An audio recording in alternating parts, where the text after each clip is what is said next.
L'École supérieure d'administration, d'économie, de journalisme et des métiers de l'audiovisuel ESAE offre de nouveaux challenges pour l'année universitaire 2023-2024. Étudiantes et étudiants, parents d'élèves nouveaux bacheliers, ESAE, c'est la garantie d'une formation de qualité à des conditions très avantageuses. À Gbedjromede, à Papa, à Boumekalavi et Parakou, inscrivez-vous en administration générale, administration du travail et de la sécurité sociale, trésor et finances publiques, impôts, diplomatie et relations internationales, journalisme et métiers de l'audiovisuel, gestion des marchés publics, planification et développement local, sciences économiques, sciences juridiques et toutes les filières des sciences de gestion. ESAE vous offre des bourses, demi-bourses et de réductions pour les premières inscriptions dans toutes ces filières. Waouh! En licence 1, 2 et 3 et en master, bénéficiez jusqu'à 50% de réduction sur tous nos sites. N'est-ce pas génial? Infoline. ESAE Gbedjromede, 3e rue à droite en quittant le carrefour Le Jador pour la BIBE Jéricho ou au plus 229 90 93 65 21 98 98 14 00 à Kpakpa au plus 229 52 88 33 33 à Boumekalavi au plus 229 52 88 44 44 Parakou au plus 229 52 46 12 12. ESAE, l'excellence à un an. Le panel de discussion avec Billy Gaël Laïbi. Bonjour. Bonjour Kader. Merci d'être installé. Vous êtes face à Naldou. Bonjour à nouveau. Bonjour à vous, Abdelkader. Carles Kitobe, bonjour. Bonjour Abdelkader Achiro. Merci d'être là. Vous êtes enfin à côté de Billy, comme l'avait souhaité il y a exactement 8 jours. Bonjour à vous, Atifa Alafa à nouveau. Bonjour Abdelkader. Alors, Billy Gaël Laïbi, vous avez suivi sûrement à coup sûr, parce que c'est la maison qui l'a produit, le débat d'hier, le panel de discussion d'hier, où les esprits se sont échauffés de part et d'autre sur la répartition des tâches dans un ménage. Vous, dans votre ménage qui va se construire très bientôt, c'est bien ça. Dans ce ménage-là, comment comptez-vous répartir les tâches? Est-ce que vous comptez payer le loyer? Vous comptez payer l'eau, l'électricité? Est-ce que vous comptez laisser votre mari faire la cuisine, la vaisselle et vous faire la lessive? Non. Bonjour à tous, bonjour chers internautes. Dans mon ménage, de toute façon, j'ai souvent dit ici que en ce qui concerne la vie de couple, tout est question de contrat. C'est un contrat en fait, c'est un contrat à vie. En tout cas, quand on décide d'être là pour le meilleur, pour le pire. On s'entend. Il est juste question de s'entendre, de discuter déjà à l'avance, avant même de se mettre dedans. Il faut commencer déjà à apprendre à faire certains exercices comme quoi aujourd'hui c'est moi qui fais ci, toi tu fais ça demain. Mais 50-50 je ne suis pas trop pour. Parce que ce que vous dites ça revient à faire du 50-50. Je ne suis pas trop pour. Pourquoi? C'est l'homme le gardien de la maison. C'est à lui, excuse-moi Caresse, c'est à lui en tant qu'homme, en tant que père du foyer, protecteur du foyer, c'est à lui d'assumer certaines tâches-là, comme payer les factures. C'est pas obligatoire, la femme aussi peut le faire. Mais normalement, l'homme devrait faire ça.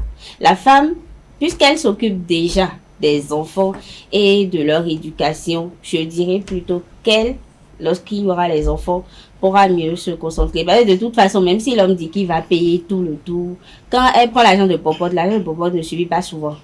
Elle va compléter dans son argent. Donc, je ne suis pas trop pour à faire de 50-50, même si c'est conseillé. Dans le sens où les deux membres du foyer ont un travail qui leur permet quand même de subvenir déjà personnellement à leurs besoins. Maintenant, si c'est un foyer où madame, elle est ménagère, je pense que c'est à l'homme de tout faire.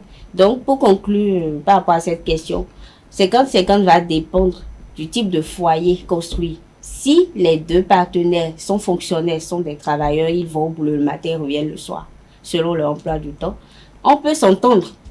Toi, tu peux faire ça, moi, je peux faire ça. Mais il faut déjà s'entendre. Il ne faut pas s'imposer ça à l'autre. Mais l'homme n'a qu'à savoir dans sa tête que c'est pas parce qu'elle travaille aussi et qu'elle ne reste pas à la maison comme je veux, que ça veut dire que si je paye ce mois, elle paye l'autre mois. C'est pas évident. Parce qu'on n'a pas les mêmes patrons. C'est pas évident. Vous serez partant pour un salaire à la fin du mois de votre mari qui vous paye un salaire? Je ne vais pas appeler ça salaire, mais je vais appeler ça un bon de vivre ou bon de plaisir. Je vais dire ça comme ça, bon de plaisir. Pourquoi? Parce que normalement, oui, parce que mon mari sait que j'ai des besoins. Et c'est pas parce que peut-être je travaille que ça veut dire qu'il ne va pas s'intéresser à mes besoins. Avant d'être marié, c'est qu'il sait que je me tresse. Il sait que j'ai envie, j'utilise un parfum. Et parfois, peut-être, il a eu l'occasion en tant que fiancé. Il n'a qu'à ricaner. Parce qu'il a eu peut-être l'occasion en tant que fiancé de temps à autre de me faire plaisir, de m'offrir mon parfum, de me renouveler, peut-être de m'aider à renouveler ma garde-robe. C'est pas quand je vais me marier que je vais attendre ou lui exiger ça avant qu'il le fasse. Un homme normal, qui travaille, excusez-moi le terme ou l'expression, et qui sait que l'enfant d'autrui est dans sa maison. C'est la moindre des choses. On ne dit pas forcément de donner 50 000 par mois, mais au moins il faut faire un geste. Il faut faire un geste. Alendo, vous avez suivi hier un peu les échanges. On vous a vu tel un supporter sur un stade en train de s'échauffer, en train de vouloir dire des choses. Alors, qu'est-ce qui vous a choqué hier? Qu'est-ce que vous pensez sur la thématique du jour? Bon, d'abord, il faut retenir tout simplement que la vie d'homme est compliquée.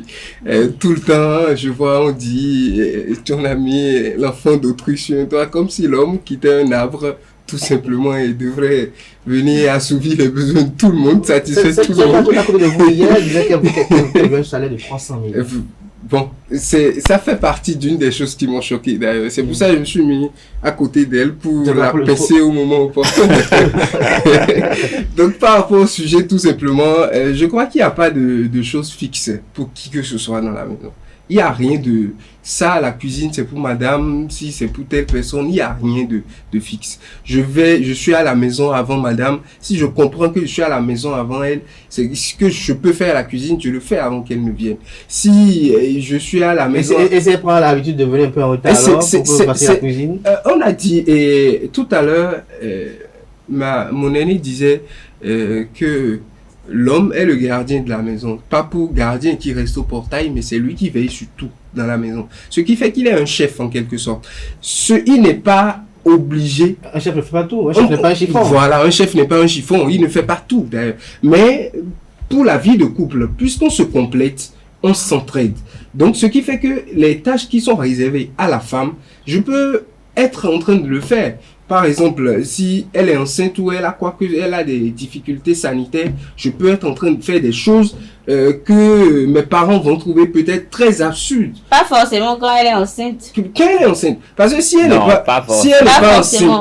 pas enceinte, c'est son opinion. Si elle n'est pas enceinte, ou si elle n'est pas, si elle n'est pas enceinte ou souffrante, il y a des tâches qu'en tant que chef, je ne peux pas faire. Je ne peux pas me mettre à laver la douche ou bien je ne peux pas me mettre à faire la lessive quand madame est en forme. Quand madame est en forme, il y a des tâches qui sont réservées pour elle. C'est-à-dire, en tant qu'homme, je ne le fais pas. Faut pas que vous stressez encore en plus alors que vous devez chercher de l'argent. Voilà, parce que si madame aussi cherche de l'argent, alors qui stresse qui? Non, je ne lui demanderai jamais son argent. C'est-à-dire que quoi? Sur ce point, je fixe des limites dans ce que je peux faire pour l'aider parce que l'argent, c'est moi, je ramène l'argent. Qu'elle gagne un salaire ou pas, cela ne me concerne pas. Je viens, c'est moi, je m'occupe des tâches de la maison. Si elle peut avoir 200 000 pendant que je gagne 100 000, mon foyer fonctionne compte tenu de mes 100 000 que je gagne. Donc, les besoins et les charges, c'est pas parce que madame gagne 500 000 par mois et que moi je gagne 100 000 par mois que je vais me prendre un appartement de 200 000 comptant sur le salaire de madame. Est-ce que vous ne serez pas gêné d'avoir une épouse au moment où vous gagnez peut-être 100 000 ou 60 000 le mois, d'avoir une épouse peut-être qui a 300 000, 500 000 le mois? Pas du tout, je ne serais pas gêné. Je serais même fier de cela. Parce que c'est parce qu'elle mérite, ou bien parce qu'elle a la compétence qu'il faut qu'elle gagne ça. Ça ne nous gêne pas. Parce qu'elle mérite de vous? Non, la compétence. Parce que si elle gagne un salaire bizarre, alors qu'elle est juste secrétaire, je suis son mari. Il y a des secrétaires qui sont à 400 000 le mois. Ça dépend de secrétaire de qui. Donc, ça veut dire, elle ne peut pas être secrétaire, par exemple, d'un boutiquier et revenir à la maison avec un salaire de 400 000. Je vais lui dire, madame, là, il y a un problème et tu dois m'expliquer. Si j'arrive pas à connaître les dessous de ce salaire, la boutique c'est que... Par exemple, pour là, tout simplement, c'est que sur les charges et autres dans la maison et tout, vous étiez en train de dire tout à l'heure, madame gagne plus que moi et tout. La base, c'est que si elle gagne plus que moi, cela ne veut pas dire qu'elle est ma patronne à la maison. Je suis l'homme de la maison. Cela ne me concerne en rien. J'en connais des couples où la femme, elle est trieuse. Le mari est un simple DG. Mais la femme gagne presque 3 à 4 fois le salaire de son mari. Mais si on vous dit que l'immeuble qui est debout, c'est la femme qui l'a construit, vous allez dire non, c'est son mari. Mais c'est la femme qui l'a fait. Et elle a l'habitude, quand les maçons sont là, quand on doit payer, et que monsieur n'a pas l'argent et il se plaint, elle dit à monsieur, va voir dans tel habit, j'ai vu de l'argent dedans. Monsieur n'a jamais mis l'argent là. C'est elle qui l'a mis. C'est elle qui l'a mis là et on voit son mari chercher. C'est pour vous dire ça va se comporter comme ça. Bon, elle va se comporter comme ça si elle a l'homme qu'il lui faut. C'est-à-dire si elle a l'homme pour la recadrer comme moi, par exemple. Un salaire de 300 000 qu'elle disait hier, j'avais envie de lui jeter quelque chose. Non, on peut pas. Mon aîné l'a dit tout à l'heure, on peut pas appeler ça un salaire. Parce que si je te paye un salaire. En fait, c'est le mot salaire qui vous dérange. Si je te paye, pas seulement le mot salaire, mais la manière dont l'allure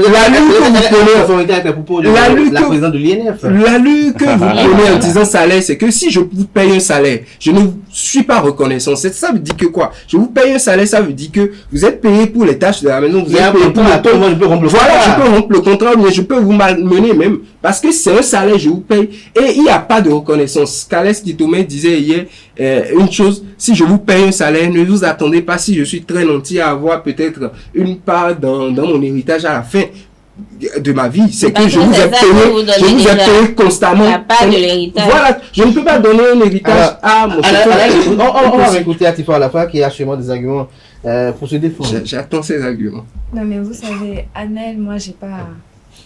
Je ne sais même pas si j'ai envie de te répondre.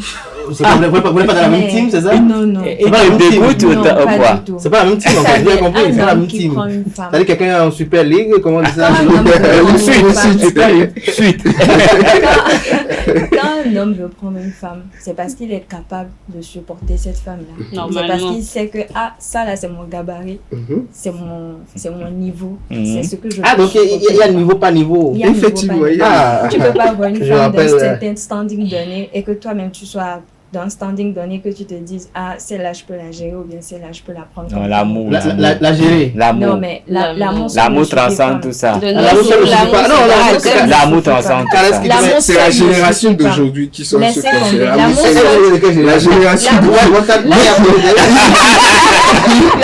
il y a une part de cette génération. Ça ne suffit pas. Mais je dis toujours, la répartition des tâches dans un ménage n'incombe pas seulement à un seul parent.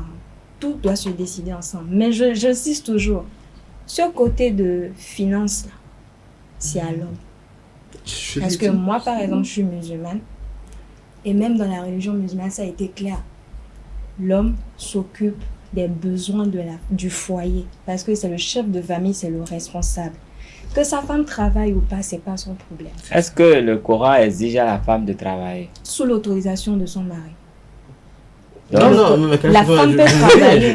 La femme peut travailler, c'est pas interdit dans la religion. Oui, mais lorsque vous référez à la religion où vous dites que l'homme est le chef je me rappelle bien de cette hadith, on dit Arigal ou Kowa Mola Nisaï, c'est-à-dire l'homme est le patron même, c'est même l'expression précise, patron du foyer. Quand on dit patron, on voit tout ce que on veut dire par rapport à l'autorité de l'homme. Mais est-ce que vous allez répondre à l'homme qui vous dit vous n'allez pas travailler? Si mon mari me dit je vais pas travailler, il faut que je sache d'abord pourquoi il refuse. Parce qu'il ne veut pas. Il veut pas que... Il doit avoir forcément... C'est le patron. Non, il n'y a pas de raison. Et s'il refuse, je peux l'amener à accepter que je travaille. Parce que dans la vie, tout se discute. C'est les inquiétudes qui pensent que... si je suis le genre de femme qui lui donne des assurances, qui lui montre qu'il n'a pas de raison de douter, il n'a pas de raison d'avoir peur. Il peut vouloir expérimenter.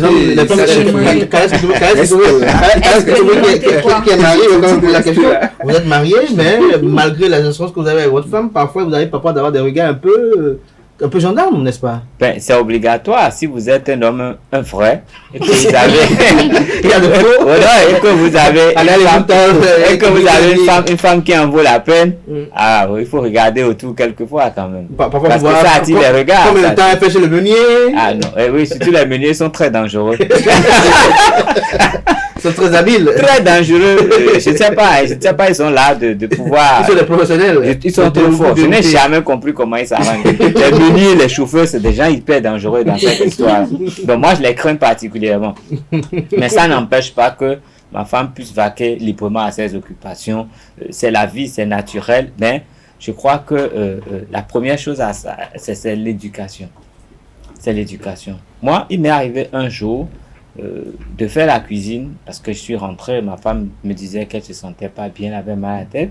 Et tous les enfants disaient, ah, maman ne va pas bien. Bon, moi, je n'ai même pas posé de questions. Je suis allé, bon, j'ai fabriqué quelque chose. Je dis fabriquer parce que la suite, ça en dit long. J'ai servi, il y avait du poisson frais, j'ai fait du poisson, j'ai essayé de faire du dacouin, mais je n'aime pas la tomate en bois. Donc, je n'ai pas mis la tomate en bois. Quand j'ai servi, les enfants ont dit, papa, c'est quoi? J'ai dit, mais vous n'avez pas vu que c'est du pyro, c'est du dacouin? J'ai dit, ah bon? Est-ce qu'on peut manger? J'ai dit, oui, mais je vous ai servi, mangez. Et moi, j'ai commencé à manger. L'aîné a dit, bon, s'il a mangé, c'est lui que nous pouvons manger. Ils se sont mis à manger. Le cadet s'arrête au milieu et dit, mais papa, pourquoi toi ton dacouin là est vert? J'ai dit, comment c'est vert? Carrément. J'ai dit, non, mais c'est la couleur du poisson qui a des teints, j'ai pas mis de colorant. Il dit, ah bon, tu es sûr qu'on mange ce qui est vert? J'ai dit, bon, écoute, moi je mange, donc tu peux manger, tu vas pas mourir. Mais ils m'ont ressorti 3 semaines, 3 mois après, je ne peux pas. Nous n'avons pas compris, hein. Comment tu as fait et ton repas était vert? Maman n'a jamais fait un repas vert ici. Donc, ça m'a interpellé. J'ai eu la bonne volonté de le faire, mais les enfants avec quel regard? Donc, eux déjà, il y a un problème. Dans leur regard, est-ce que papa peut cuisiner, on va manger? Et ça, il faut pouvoir briser ça en eux. Parce qu'ils grandissent avec ça, c'est que quand ils seront dans un foyer, ils vont se dire, non, c'est pas à moi c'est maman qui s'est préparé. Vous voyez un peu? Et ça, il faut faire attention à ça quand les gens sont très jeunes. Sinon, quand c'est carré dans leur tête là, mais quand la femme leur dira, j'ai mal à la tête, va faire les omelettes, il va voir que elle est folle ou quoi. Il y en a déjà qui ne savent même pas casser. Non, c'est ça le problème. Il sur la poêle. Donc, tout se cultive depuis l'enfance. Mais le problème, c'est l'amour. Quand vous mettez ensemble avec quelqu'un, il faut de l'amour. Et quand on aime les gens, il y a beaucoup de choses qu'on perd de vue. Quand on aime quelqu'un, on ne se rend même pas compte qu'on dépense sur la personne. Quand vous aimez quelqu'un, par exemple, vous n'allez pas payer le loyer, vous n'allez pas... Elle va payer sans le savoir. Elle ne va même pas savoir qu'elle a payé le loyer. Non. Malgré l'amour? Non, elle va... Non, pour vous, l'amour, c'est quoi? L'amour. Mais ça n'existe plus pour vous, l'amour. L'amour pour moi n'existe pas. Ça n'existe pas.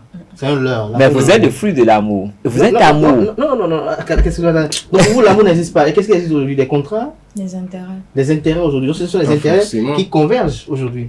Donc, il n'y a plus d'amour, il n'y a plus de relation amoureuse. Il n'y a plus réellement d'amour. Mais je vais vous souhaiter de ne pas vous mettre avec quelqu'un par intérêt, mais plutôt par amour, parce que vous allez souffrir le martyre. Vous ne saurez même pas ce que vous faites là, parce que les intérêts, ça varie. Vous allez trop souffrir, c'est pas bien. Billy, pour vous, l'amour existe? Encore une digression, hein? Ça existe, mais chacun aime à sa façon. Chacun aime à sa façon. Elle a sa façon d'aimer, c'est pour ça qu'elle parle l'intérêt. Voilà. Tout peut-être qu'il peut avoir un coup de foudre, mais après... Vous aimez quoi, vous? Les intérêts? Oui, toute personne. Et puis, je dis la façon... ça dépend de... Non, c'est pas une histoire de registre. Ce que je veux dire, même celui qui aime une femme qui n'a rien, c'est peut-être parce qu'elle a de belles rondeurs, c'est peut-être parce qu'elle a un joli visage, un visage en cœur, c'est peut-être parce qu'elle a un joli teint, ou parce qu'elle vient peut-être d'une famille bien éduquée. C'est parce que c'est un intérêt. Non, c'est surtout parce qu'elle est bien éduquée et elle a du cœur. On n'aime pas les gens parce qu'ils sont beaux.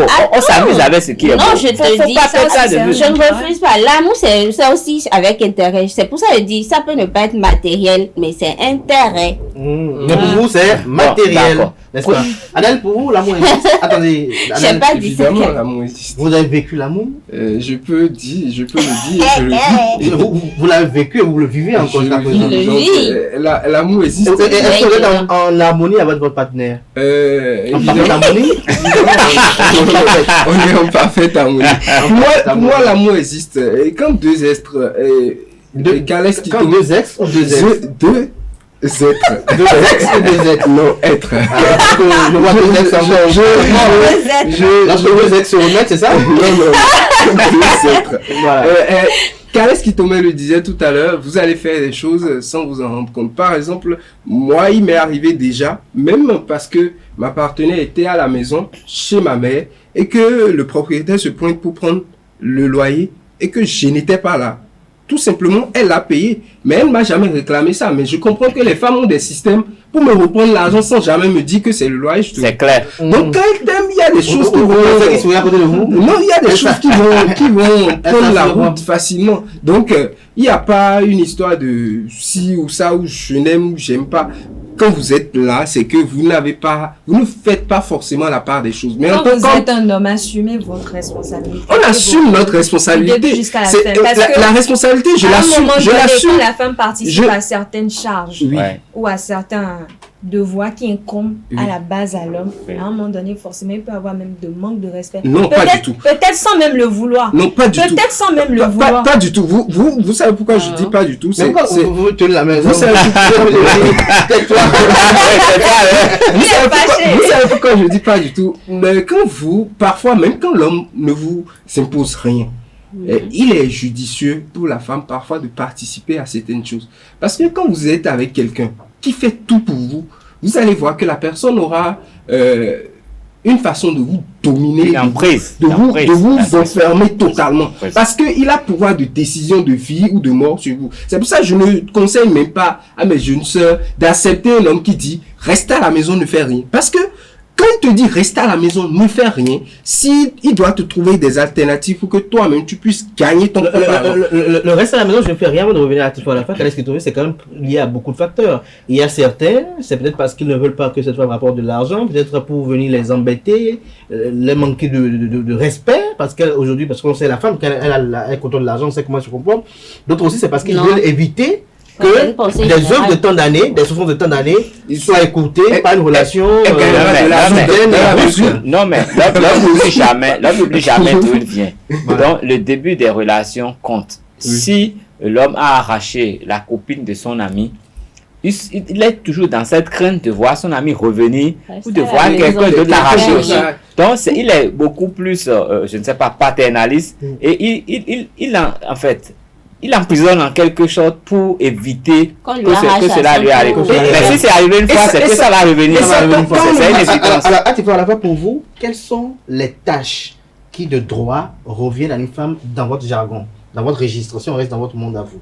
Les travaux domestiques, par exemple. Lesquels? Le ménage. Oui, le ménage. Balayer, faire la vaisselle. Donc, vous devez balayer. Bien sûr. Oui. Faire la vaisselle, faire la lessive. La lessive de votre mari aussi. De mon mari. Pourquoi? Ah, mais vous...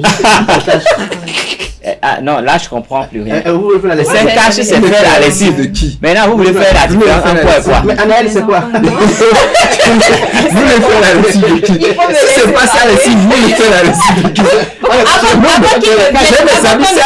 J'ai mes amis. Il avait sa lessive. Et pourquoi je prends une femme? Si je non, vous prenez une femme parce que vous avez besoin d'une domestique. Je prends une femme. Je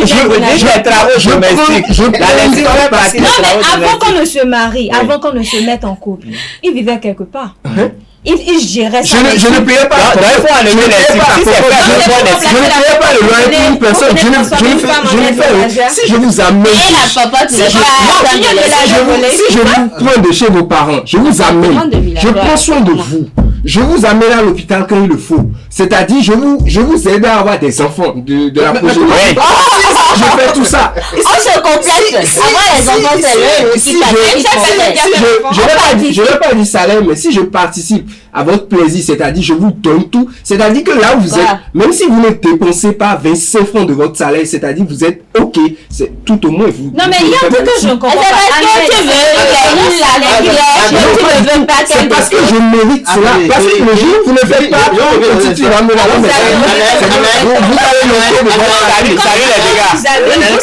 vous avez comme un roi, agissez comme un roi. Mais là où est-ce que je dis, où est-ce que je n'agis pas comme un roi? Donc pour vous, vous pouvez balayer, vous pouvez préparer à manger, vous pouvez faire votre lessive à vous, mais pas celle de votre mari. Et les enfants? Votre lessive et celle de vos enfants, mais pas celle de votre mari. Mais si ces habits sont sales que vous voyez dans la maison, comment vous faites? Ça va dépendre. Ça va dépendre comment? Des habits et de comment c'est. Ah bon? Mais c'est votre mari? Ah non, non. Donc, ça, c'est de sa responsabilité. Oui, c'est de sa responsabilité. Gérer le linge sale. De laver ses habits. De laver ses habits. Donc, par exemple, le déchet. Alors, si ça moment. L'éducation. Lorsque ça moment de passage, par exemple, et que elle est indisposée, qu'elle est venue faire une semaine, lorsque les habits de la belle-mère sont sales, qui s'en occupe? Les habits de la belle-mère. Oui.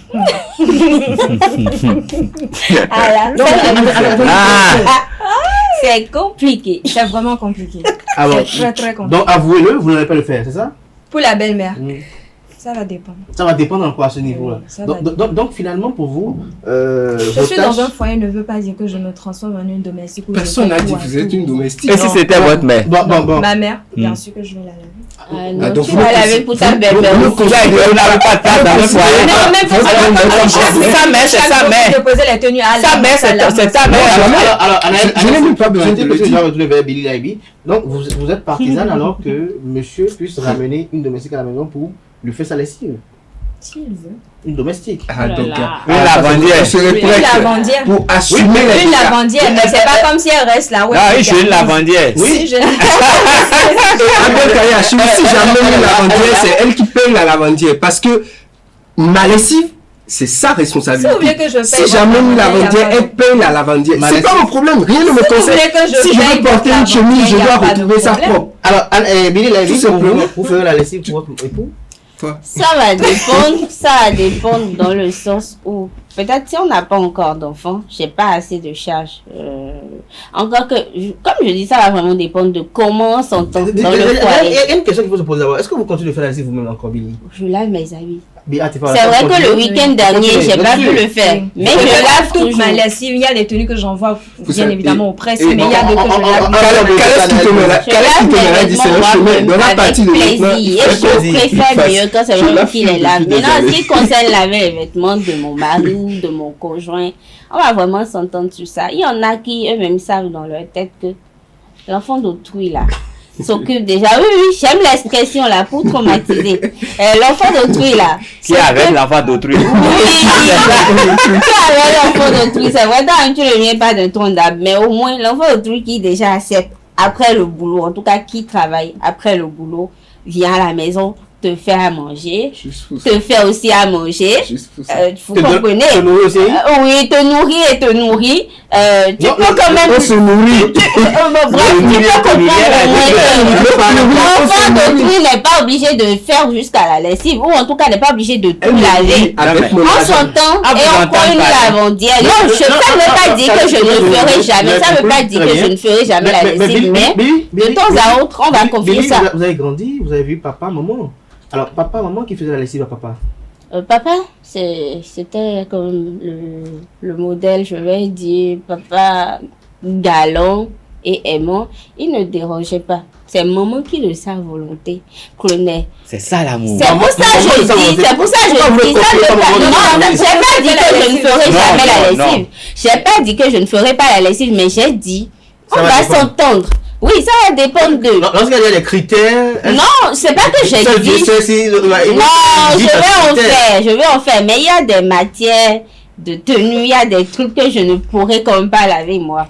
Et c'est pas sûr que je le fasse tout le temps non plus. Parce que si par exemple, il y a les enfants, non, car c'est les femmes, on a qu'à, c'est pas pour faire la bouche. Les femmes ménagères par exemple, elles assument tout et tout. Mais celle qui sort le matin et rentre, et le week-end, elle n'a que le week-end pour faire les mises à jour, faire les provisions et tout ça. Je sais pas, samedi et dimanche là, ça seul suffit réellement pour faire les mises à jour dans la maison et faire encore la lessive de papa. Surtout quand c'est quelqu'un qui aime beaucoup porter les jeans ou les tissus que je vois les Anaël et autres porter, Oui, ils sont souvent ici là. 2 fois. Hein? Voilà. Et à chaque week-end, je serai en train de frotter. Il n'y a pas rien. Il n'y a pas rien. On s'entend. Non, mais si à entendre, en fait, mais sur ce plateau, je me dis que je suis très chanceux que j'ai eu la chance d'avoir une femme merveilleuse. Vous n'êtes pas seul. Parce que moi, je vis avec depuis des années, je ne le fais plus. Je ne suis pas encore marié. Il y a le choix du partenaire. Il y a des choses, depuis le début, là, on doit inculquer ça comme ça, là. Tu ne sais pas. Moi, on me l'a écoutez. Moi, si on ne doit pas laver, avant même de se mettre ensemble, avant même de se marier, je peux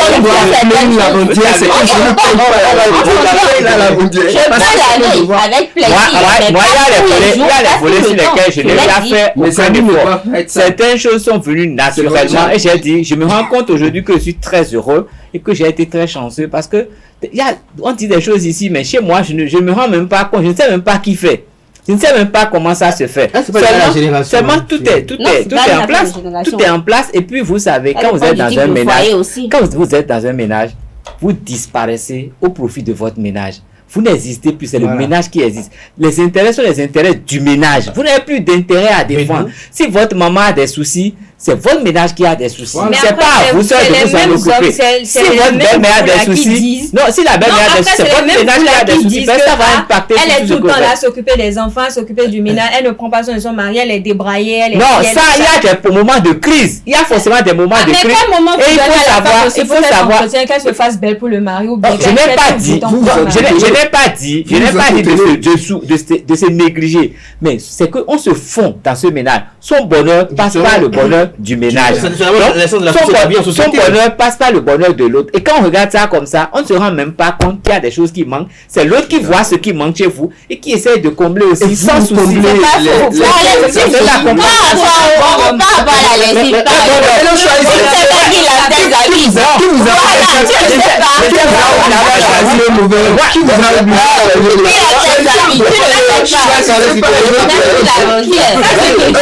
En conclusion, c'est-à-dire que lorsque vous décidez de vous mettre en couple, c'est que vous êtes en deux, on se met ensemble pour former l'un, et donc on n'a plus quand même en quelque sorte d'opinion, de volonté intrinsèque, mais on essaie de se mettre ensemble, de s'entendre pour véritablement savoir ce qu'il faut faire, ce qu'il faut dire, ce qu'il doit être. Merci à vous, chers débatteurs. Billahi, merci. Kalaski Tomé, merci. Merci à Tifa Olafa. Merci également à Anaël Dou, qui a tenu coûte que coûte à être là ce matin pour rectifier et réajuster certains propos parce qu'il voulait vraiment depuis hier. Il n'était pas du tout content hier dans les coulisses parce que il entendait Tifa Olafa dire des choses et il disait mais comment cela est possible aujourd'hui. Il avait à parler et il demande même encore une troisième partie. Mais je crois que très prochainement, on viendra quand même échanger autour quand même des femmes de ménage qui restent dans les maisons. Quel est l'intérêt, quelle est l'utilité, quels sont les enjeux qui y concourent. Je crois que cela sera l'objet d'un autre panel, un de ces quatre, peut-être demain ou un de ces quatre dans la semaine prochaine. Merci à vous, chers amis internautes, pour l'attention, la fidélité constante à ce programme télé sur Rosario TV. Voilà qui met un terme à Free Matin ce matin. Merci pour l'attention, portez-vous bien, c'est vrai.